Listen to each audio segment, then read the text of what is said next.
CEO की deal wife भाग 7। दोस्तों, इस कहानी की गहराई और इसके हर एक मोड़ को अच्छे से समझने के लिए इसके पिछले भाग देखना बहुत जरूरी है। अगर आपने उन्हें मिस कर दिया है तो कोई बात नहीं, इस कहानी की पूरी प्लेलिस्ट का लिंक नीचे डिस्क्रिप्शन बॉक्स में है, जहां से आप शुरू से इस सीरीज का मजा ले सकते हैं। आर्यवीर ने बिना देर किए कहा, ड्राइवर तुम्हें पहले अर्बन नेस्ट डिजाइन छोड़ देगा। यह बंगला शहर से काफी दूर है। यहाँ न आसानी से टैक्सी मिलती है और न ही कोई बस। अनाया ने एक पल सोचा। बात तो सही थी, अगर उसे बस पकड़नी होती तो पहले लगभग आधा घंटा पैदल चलकर मुख्य सड़क तक पहुंचना पड़ता। उसने मुस्कुराकर कहा, ठीक है। अनाया के मान जाने पर आर्यवीर ने संतोष से सिर हिलाया और आराम से अपना नाश्ता करने लगा। कुछ देर बाद उसने फिर कहा, अर्बन नेस्ट डिजाइन का काम आराम से निपटा लेना। अगर वहाँ कोई भी परेशानी हो तो मुझे तुरंत फोन करना। उसकी हर छोटी बड़ी बात का ध्यान रखना। अनाया को थोड़ा असहज भी कर रहा था। उसे लग रहा था कि शायद वह इस सब की हकदार नहीं है। जब आर्यवीर ऑफिस जाने के लिए बाहर निकलने लगा तो अनाया भी उसे दरवाजे तक छोड़ने आई। दरवाजे पर पहुंचकर आर्यवीर ने एक पल के लिए उसकी तरफ देखा, फिर बिना कुछ कहे हल्की सी मुस्कान उसके चेहरे पर आई। उसे महसूस हुआ कि शादीशुदा जिंदगी शायद इतनी बुरी भी नहीं होती। आर्यवीर को लगा शायद उसने यह शादी करके कोई गलत फैसला नहीं लिया। दरवाजे से निकलते समय उसकी नजर अनाया के कपड़ों पर पड़ी। वह आज भी हल्के कपड़ों में थी। उसने रुककर कहा, बाहर जाते समय थोड़े गर्म कपड़े पहन लेना, मौसम बहुत खराब है। अनाया मुस्कुराकर बोली, जी ध्यान रखूंगी। वह उसे जाते हुए देखती रही। कुछ पल के लिए उसे खुद पर ही यकीन नहीं हुआ। क्या सच में वे दोनों अभी कुछ ही दिनों पहले मिले थे? आर्यवीर एक बहुत अच्छा पति साबित हो रहा था, चाहे इसकी वजह सिर्फ उसकी जिम्मेदारी निभाने की आदत ही क्यों न हो। अनाया ने मन ही मन तय किया कि जब वह उसकी इतनी परवाह कर रहा है तो वह भी पूरी ईमानदारी से मिसेज कपूर की जिम्मेदारी निभाएगी। कम से कम जो कुछ उसके बस में होगा वह पूरी कोशिश से करेगी। तभी पीछे से सरला जी मुस्कुराते हुए बोली, आप दोनों की आपसी समझ तो बहुत अच्छी लगती है। सच में शादी का रिश्ता ही कुछ और होता है। अनाया एकदम चौंक गई। उसका चेहरा शर्म से लाल हो गया। सरला जी मुस्कुराईं, कम से कम बड़ी माँ जी को अब सुकून तो मिलेगा। अब आप हैं ना, जो छोटे मालिक का ख्याल रखेंगी, इसलिए बड़ी माँ जी को भी अब उनकी चिंता नहीं रहेगी। सरला जी की बात सुनकर अनाया बस हल्का सा मुस्कुरा दी। फिर अनाया जल्दी से तैयार होने चली गई।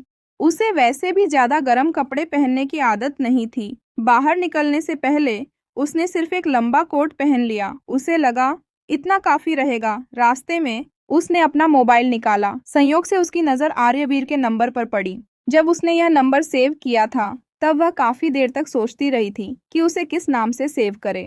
आखिर में उसने सिर्फ इतना लिखा था, मिस्टर कपूर, और बात वहीं खत्म कर दी। आसमान आज भी धुंधले बादलों से ढका हुआ था। कुछ देर बाद ड्राइवर ने उसे अर्बन नेस्ट डिजाइन स्टूडियो के सामने उतार दिया। अनाया तुरंत बोली, धन्यवाद ड्राइवर अंकल, आप मेरा इंतजार मत कीजिए, मुझे यहाँ थोड़ा काम है, आप वापस चले जाइए। उसकी विनम्रता देखकर ड्राइवर भी मुस्कुरा दिए। ठीक है मैडम, जब भी मेरी जरूरत हो बस मुझे फोन कर दीजिएगा। इतना कहकर गाड़ी वहां से चली गई। उसी समय ठंडी हवा का एक तेज झोंका आया और अनाया के चेहरे से टकराया।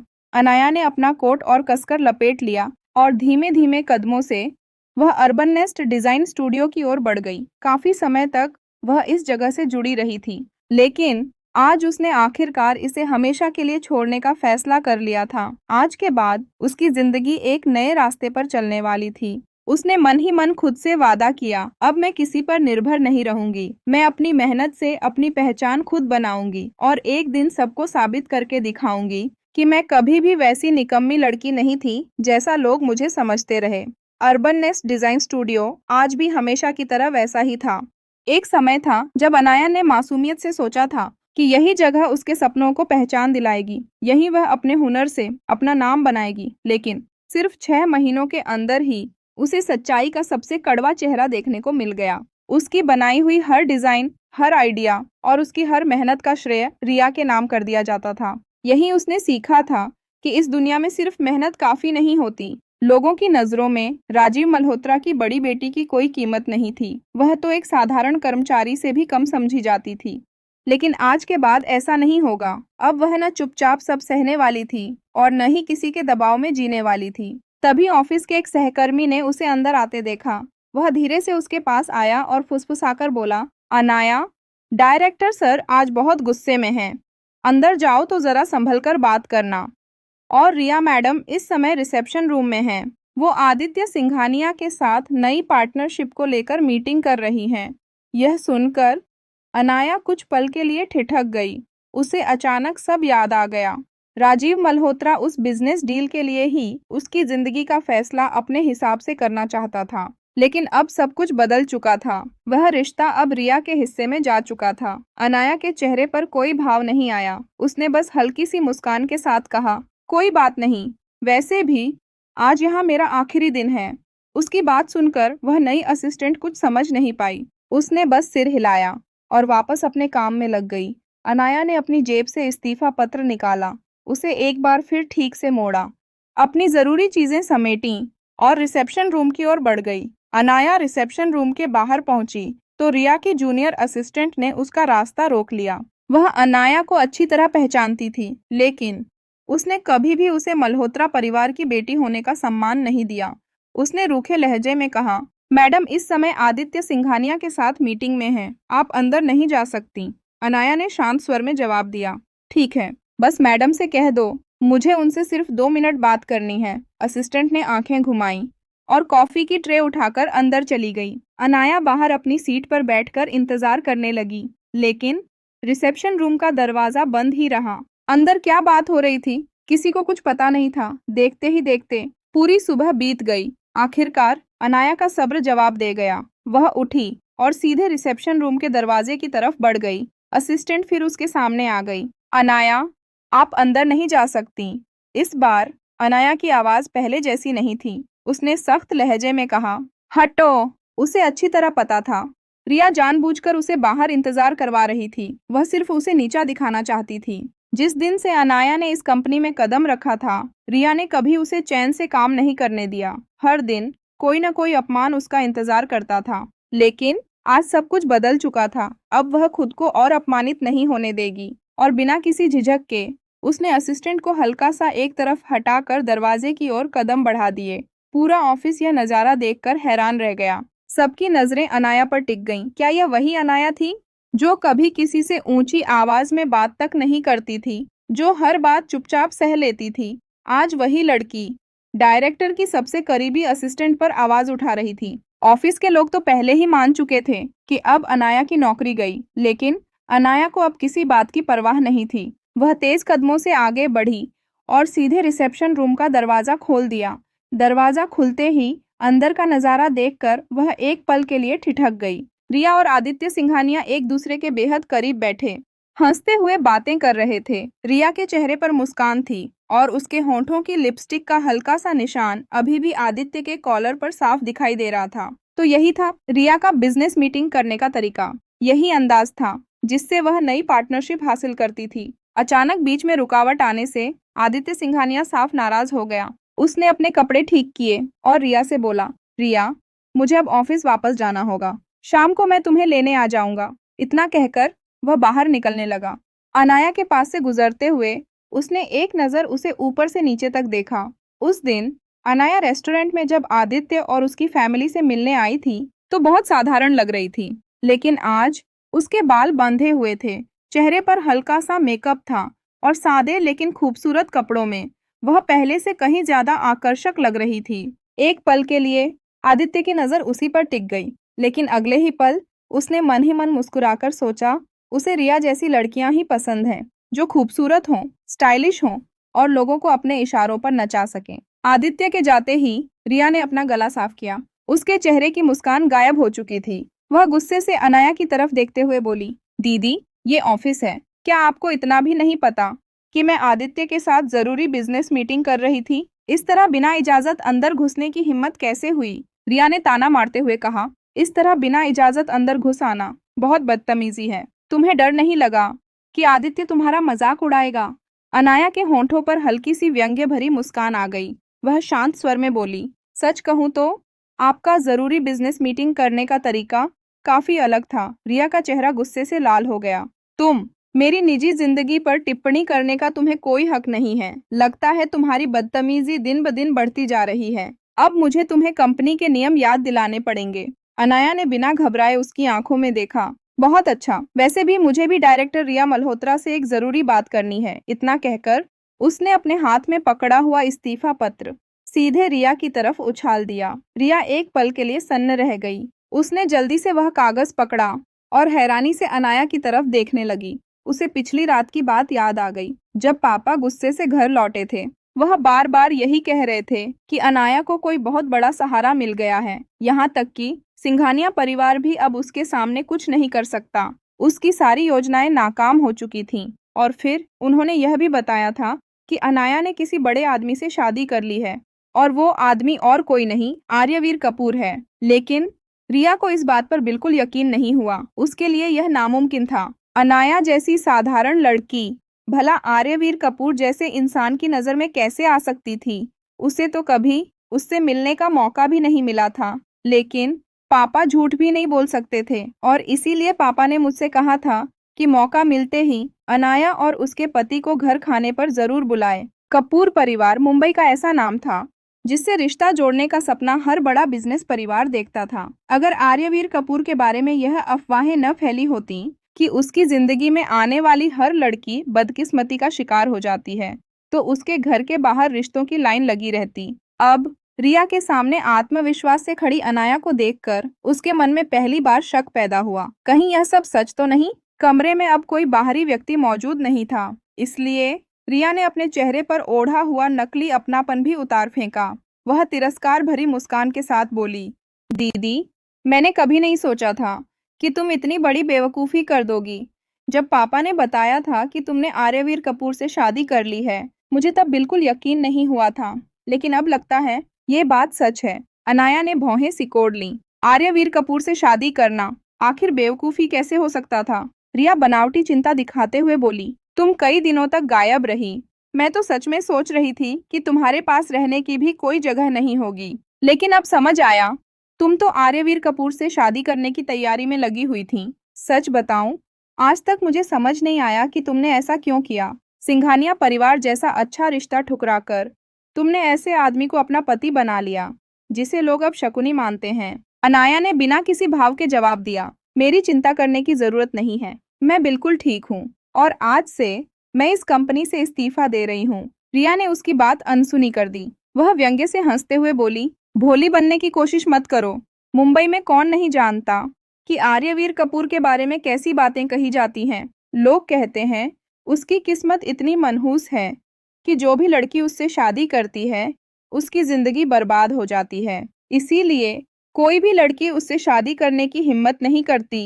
रिया ने अनाया की आंखों में देखते हुए कहा, क्या मेरी वजह से तुम इतनी टूट गई थी, इतनी मजबूर हो गई थी कि अपनी जान की भी परवाह नहीं रही, और तुमने उसी आदमी से शादी कर ली जिससे पूरी दुनिया डरती है? अनाया आज से पहले आर्यवीर कपूर की निजी जिंदगी के बारे में इन अफवाहों से पूरी तरह अनजान थी। लेकिन पिछले कुछ दिनों में अनाया ने अपनी आंखों से देखा था कि आर्यवीर कपूर ने अपनी मेहनत से अपनी पहचान बनाई है। उसने जो कुछ भी हासिल किया, वह अपनी कड़ी मेहनत और काबिलियत के दम पर हासिल किया। और सामने खड़ी रिया, जिसने जिंदगी में खुद कुछ नहीं किया, सिर्फ अपने परिवार के नाम और पैसे पर जी रही थी। दोनों की तुलना करना भी आर्यवीर का अपमान था। अनाया ने अपनी मुट्ठी भींच ली, लेकिन उसने अपने गुस्से पर काबू रखा। वह शांत लेकिन मजबूत आवाज में बोली, ये 21वीं सदी है रिया। आज भी ऐसी बेकार की अफवाहों पर कौन यकीन करता है? और एक बात तुम बिल्कुल सही कह रही हो, काबिलियत, शख्सियत, परिवार और इंसानियत, हर मायने में मेरे पति आर्यवीर कपूर आदित्य सिंघानिया से कहीं ज्यादा बेहतर हैं। रिया व्यंग्य से हंस पड़ी। सिर्फ तुम जैसी लड़की ही ऐसे आदमी से शादी करके गर्व महसूस कर सकती है। अगर तुम पापा की बात मानकर सिंघानिया परिवार में शादी कर लेती, तो कम से कम कुछ साल और जिंदा तो रहती। अगर उस मनहूस किस्मत ने तुम्हें भी निगल लिया, तो मेरा आधा मनोरंजन ही खत्म हो जाएगा। अनाया ने उसकी तरफ सीधे देखते हुए जवाब दिया, जिंदगी कितनी लंबी होगी ये बात कोई नहीं जानता। अनाया ने शांत मुस्कान के साथ कहा, हो सकता है मेरे जाने से पहले तुम्हारी ही बारी आ जाए। उसकी आवाज में न गुस्सा था, न डर, और न ही पहले वाली बेबसी। आज उसके सामने वही पुरानी चुप रहने वाली अनाया नहीं खड़ी थी। उसके इस जवाब ने रिया के गुस्से को आग लगा दी। उसकी आंखों में नफरत भर गई। अगले ही पल चटाक, रिसेप्शन रूम में एक जोरदार थप्पड़ की आवाज गूंज उठी। एक ही पल में पूरा माहौल सन्नाटे में डूब गया। हर किसी की सांस जैसे थम गई। रिया मल्होत्रा को पूरा यकीन था कि अनाया आज भी पहले जैसी ही होगी, चुपचाप थप्पड़ खा लेगी, लेकिन जवाब देने की हिम्मत कभी नहीं करेगी।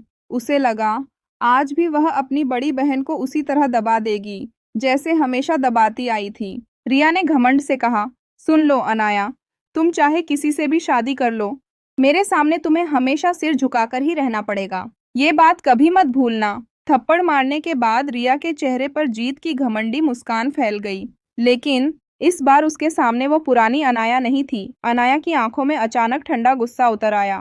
वह धीरे से बोली, सच में? अगले ही पल चटाक चटाक लगातार दो जोरदार थप्पड़ सीधे रिया के चेहरे पर पड़े। रिया लड़खड़ाकर पीछे की तरफ जा गिरी। पूरा कमरा एक पल के लिए बिल्कुल शांत हो गया। रिया सीधे सोफे पर जा गिरी। उसके कानों में सीटी सी बजने लगी।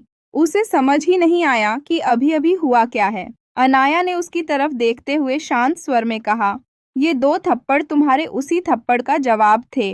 रिया गुस्से से चीखी, अनाया, तुम पागल हो गई हो क्या? लेकिन उसकी बात पूरी भी नहीं हुई थी कि अनाया तेजी से आगे बढ़ी। उसने रिया की कॉलर पकड़ ली और फिर चटाक चटाक दो और जोरदार थप्पड़ उसके चेहरे पर जड़ दिए। रिया के होंठ के कोने से खून निकल आया। उसके दोनों गालों पर उंगलियों के लाल निशान साफ दिखाई दे रहे थे। वह चाहकर भी अपना बचाव नहीं कर पा रही थी। अनाया ने उसकी आंखों में देखते हुए कहा, ये दो थप्पड़ तुम्हें ये याद दिलाने के लिए हैं कि मैं तुमसे बड़ी हूँ और तुम छोटी।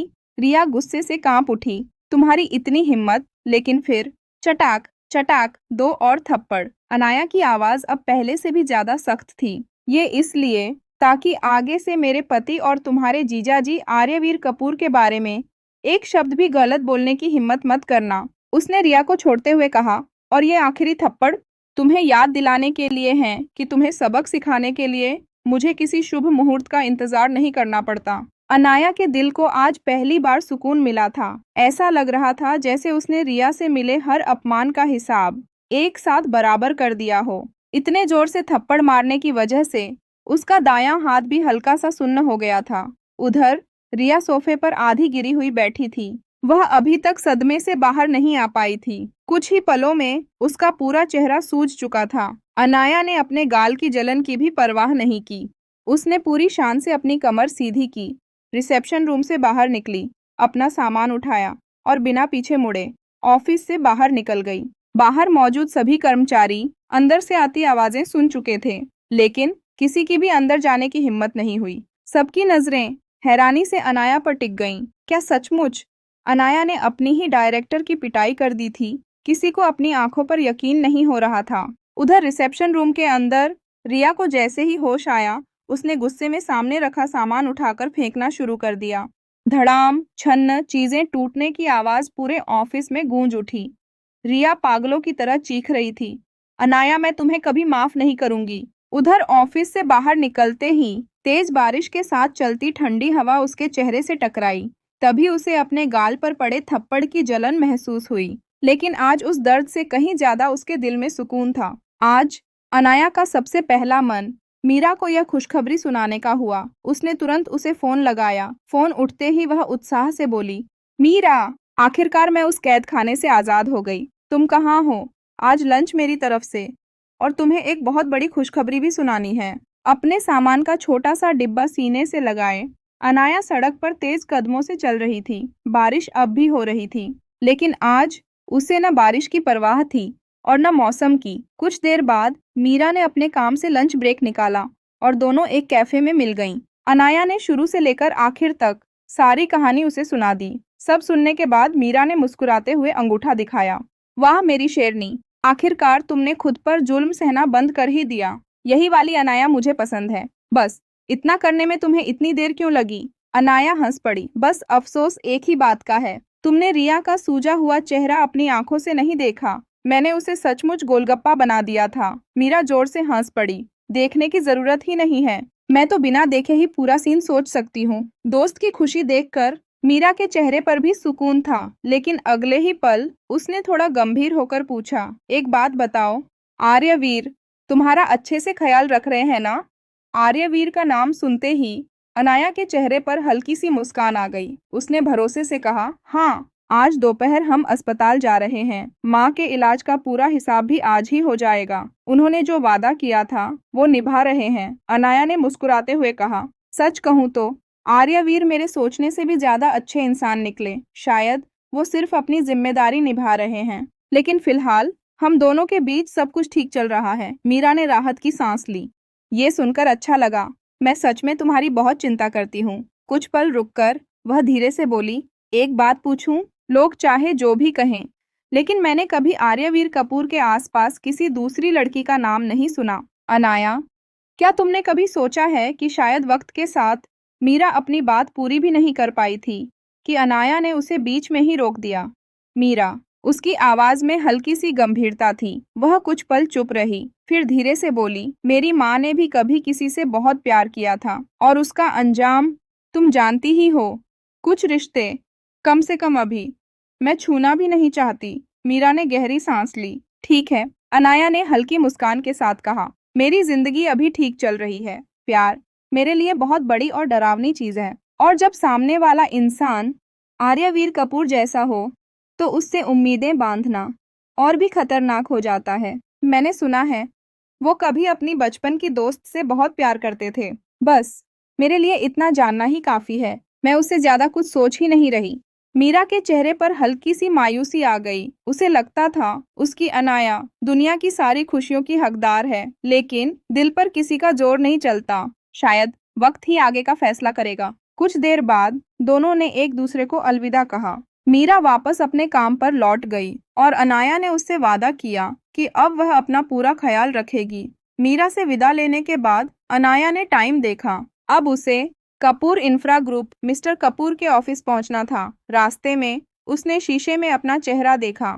रिया के थप्पड़ का निशान अब पहले जितना साफ दिखाई नहीं दे रहा था। उसने मन ही मन सोचा, मिस्टर कपूर शायद नोटिस भी नहीं करेंगे, और अगर कर भी लिया तो वो इतने बिजी इंसान हैं, इतनी छोटी छोटी बातों पर ध्यान नहीं देंगे। यही सोचकर उसने उस बात को वहीं छोड़ दिया। जैसे ही वह कपूर इंफ्रा ग्रुप के मुख्य गेट पर पहुंची, उसका फोन बज उठा। स्क्रीन पर नाम चमका, मिस्टर कपूर। अनाया ने तुरंत कॉल उठाई। हेलो। दूसरी तरफ से आर्यवीर की गंभीर आवाज आई। कहाँ हो? अनाया ने मुस्कुराकर जवाब दिया, मैं नीचे ही हूँ। क्या आपका काम खत्म हो गया? हाँ, मैं अभी नीचे आ रहा हूँ। कॉल कटते ही अनाया ने राहत की सांस ली। अच्छा हुआ, उसे ऊपर ऑफिस नहीं जाना पड़ेगा। वह बिल्डिंग के बाहर ही खड़ी होकर इंतजार करने लगी। बारिश के साथ चल रही तेज हवा उसके चेहरे से टकरा रही थी। अब उसके गाल का दर्द पहले से ज्यादा महसूस होने लगा था। रिया ने सच में पूरी ताकत से थप्पड़ मारा था। हालांकि अनाया ने भी उसे कोई रियायत नहीं दी थी। उसके हिसाब से रिया कम से कम एक हफ्ते तक अपना सूजा हुआ चेहरा किसी को दिखाने लायक नहीं रहेगी। तभी एक काली लग्जरी कार आकर उसके सामने रुकी। कार से उतरते ही आर्यवीर के निजी सहायक करण ने सम्मान से कहा, नमस्ते मैडम। लेकिन अगले ही पल उसकी नजर अनाया के चेहरे पर गई, और वह एकदम चौंक गया। अनाया अपना छोटा सा सामान लेकर कार में बैठ गई, लेकिन जैसे ही उसकी नजर आर्यवीर पर पड़ी, वह ठिठक गई। आर्यवीर का चेहरा पहले से कहीं ज्यादा सख्त हो चुका था। उसकी तेज नजरें सीधे अनाया के गाल पर टिक गईं। अनाया का दिल तेजी से धड़क उठा। क्या निशान इतना साफ दिखाई दे रहा था? उसने झेंपते हुए अपना चेहरा दूसरी तरफ घुमा लिया, फिर जबरन मुस्कुराकर बोली, क्या हुआ? आप ऐसे क्यों देख रहे हैं? आर्यवीर की ठंडी आवाज गूंजी। तुम्हारे चेहरे को क्या हुआ? अनाया ने तुरंत बात टालने की कोशिश की। अरे कुछ नहीं, बस छोटी सी बात है। पहले अस्पताल चलते हैं, बाकी बातें बाद में कर लेंगे। लेकिन आर्यवीर को बहलाना इतना आसान नहीं था। उसकी भौहें और सिकुड़ गईं, आवाज पहले से भी ठंडी हो गई। मैं तीसरी बार नहीं पूछूंगा, सच सच बताओ, ये किसने किया? उसकी आंखों में साफ गुस्सा दिखाई दे रहा था। चाहे अनाया कितनी भी कमजोर क्यों न हो, अब वह कपूर परिवार की बहू थी, आर्यवीर कपूर की पत्नी। ऐसे में किसकी हिम्मत हुई जो उस पर हाथ उठा दे? और सबसे ज्यादा गुस्सा उसे इस बात पर आ रहा था कि अनाया खुद अपना बचाव नहीं कर पाई। अनाया ने जल्दी से कहा, वैसे मैं हारी नहीं हूँ, मैंने भी उसे अच्छा सबक सिखाया है। आर्यवीर ने बिना पलक झपकाए पूछा, किसे? अब जब उसे समझ आ गया कि बात छिपाना नामुमकिन है, तो उसने पूरी घटना शुरू से आखिर तक बता दी। रिया की हर बात, उसके ताने और फिर थप्पड़ मारने तक उसने कुछ भी नहीं छिपाया। जब अनाया ने बताया कि उसने रिया को कैसे करारा जवाब दिया, तो उसके चेहरे पर गर्व साफ दिखाई दे रहा था। उसने हल्का सा ठोड़ी ऊपर उठाई, मानो इंतजार कर रही हो कि आर्यवीर उसकी तारीफ करेंगे, कहेंगे, शाबाश, बिल्कुल सही किया। लेकिन आर्यवीर के मुंह से सिर्फ एक ही शब्द निकला, बेवकूफ। बस एक शब्द। और उसी पल अनाया का सारा उत्साह ठंडा पड़ गया। आर्यवीर ने उसके सूजे हुए गाल को देखते हुए कहा, दुश्मन को 1000 का नुकसान पहुंचाने के लिए अगर खुद का 800 का नुकसान करना पड़े तो उसे समझदारी नहीं कहते। और तुम्हें इस बात पर गर्व हो रहा है? उसके गाल पर उभरे लाल निशान को देखते हुए आर्यवीर के दिल में एक अजीब सी कसक उठी। अनाया ने तुरंत सफाई दी, मैं तो उसे बहुत पहले से सबक सिखाना चाहती थी। अगर वो सिर्फ मेरी बुराई करती तो शायद मैं सह भी लेती, लेकिन उसने आपके बारे में गलत बातें कहीं, ये मैं बिल्कुल बर्दाश्त नहीं कर सकती थी, इसलिए मैंने भी उसे जवाब दे दिया। वह हंसते हुए बोली, और सच कहूँ, मुझे बिल्कुल दर्द नहीं हो रहा। आपने रिया का चेहरा देखा ही नहीं। मैंने उसे ऐसा सबक सिखाया कि उसका चेहरा पूरा गोलगप्पा बन गया होगा। इस वक्त तो वो गुस्से से पागल हो रही होगी। अनाया बिल्कुल किसी शरारती बच्चे की तरह हंस रही थी, लेकिन जब उसकी नजर आर्यवीर के चेहरे पर पड़ी, तो उसकी हंसी धीरे धीरे रुक गई। आर्यवीर अब भी उसी गंभीर नजर से उसे देख रहे थे। अनाया झेंप गई, धीरे से बोली, क्या हुआ? आप ऐसे क्यों देख रहे हैं? फिर अपने गाल को हल्का सा छूते हुए मुस्कुराई, क्या मैं अब बहुत बदसूरत लग रही हूँ? आर्यवीर ने कभी सपने में भी नहीं सोचा था कि कोई लड़की एक दिन उसके लिए इस तरह खड़ी हो जाएगी। उसे कभी इस बात की परवाह नहीं रही कि दुनिया उसके बारे में क्या सोचती है या कैसी अफवाहें उड़ाती है। लेकिन अनाया ने उन बातों को अपने दिल पर ले लिया था। वह बार बार कह रही थी कि उसके पति सबसे बेहतरीन हैं, लेकिन उसी बात की वजह से आज उसका अपना चेहरा इस हालत में पहुंच गया था। आर्यवीर की नजर उसके लाल पड़े गालों पर टिक गई। न जाने क्यों उसके दिल में हल्की सी टीस उठी। उसे पहली बार महसूस हुआ कि यह लड़की वैसी बिल्कुल नहीं है जैसा उसने शुरू में सोचा था। कुछ पल बाद उसने गंभीर आवाज में कहा, याद रखना, ऐसी गलती दोबारा नहीं होनी चाहिए। मेरी पत्नी कभी इस हालत में नहीं दिखनी चाहिए। इतना कहकर उसने बेहद नरमी से अपना गर्म हाथ उठाया और अनाया के सूजे हुए गाल को बहुत हल्के से छू लिया। उस स्पर्श में डांट कम और चिंता ज्यादा थी। उसी पल अनाया को पहली बार एहसास हुआ कि आर्यवीर कपूर की ठंडी दिखने वाली आंखों में भी किसी के लिए सच्ची गर्माहट छिपी हुई है। आर्यवीर की नजरों में खुद को यूं खोया हुआ देखकर अनाया का दिमाग जैसे एक पल के लिए बिल्कुल खाली हो गया। वह सब कुछ भूल गई, अपने गाल का दर्द भी और अपने आसपास की दुनिया भी। आर्यवीर धीरे धीरे उसके और करीब झुकने लगे। अनाया ने मन ही मन हार मान ली। वह चाहे जितनी भी खुद को समझा ले,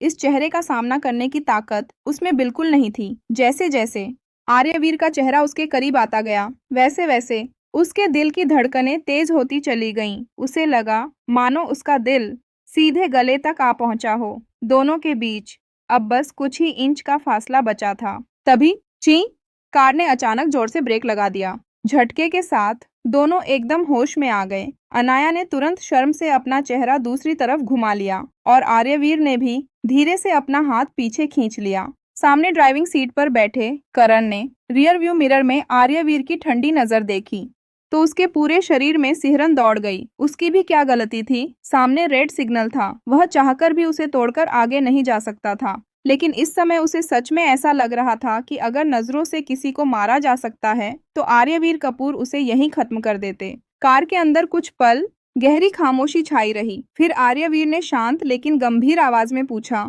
तुमने मुझसे शादी पैसों और ताकत के लिए की थी, है ना? अनाया ने चौंक कर उनकी तरफ देखा।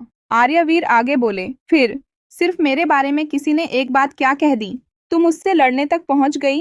आर्यवीर का सवाल सुनकर अनाया कुछ पल के लिए चुप रह गई। सच तो यह था, उसके पास इसका कोई सीधा जवाब नहीं था। लेकिन अगले ही पल उसने तुरंत कहा, ऐसी बात बिल्कुल नहीं है। मैं आपकी तरफ से खड़ी हुई थी। अब हमारी कानूनी शादी हो चुकी है। आपकी इज्जत मेरी इज्जत है, आपकी बेइज्जती मेरी भी बेइज्जती है। मैं सिर्फ अपनी नहीं कपूर परिवार की इज्जत भी बचा रही थी। वह पूरी गंभीरता से बोली, आप आर्यवीर कपूर हैं, क्या आपको अच्छा लगेगा कि कोई आपके बारे में कुछ भी बोलता रहे? दोस्तों, आगे की कहानी जानने के लिए देखना ना भूलें सीईओ की डील वाइफ का अगला भाग। और आज का एपिसोड आपको कैसा लगा? कमेंट में अपनी राय जरूर बताइएगा। अगर कहानी दिल को छू रही है तो वीडियो को लाइक करें, अपने दोस्तों के साथ शेयर करें और चैनल को सब्सक्राइब कर लीजिए। मिलते हैं बहुत जल्द भाग 8 में। Thank you for watching.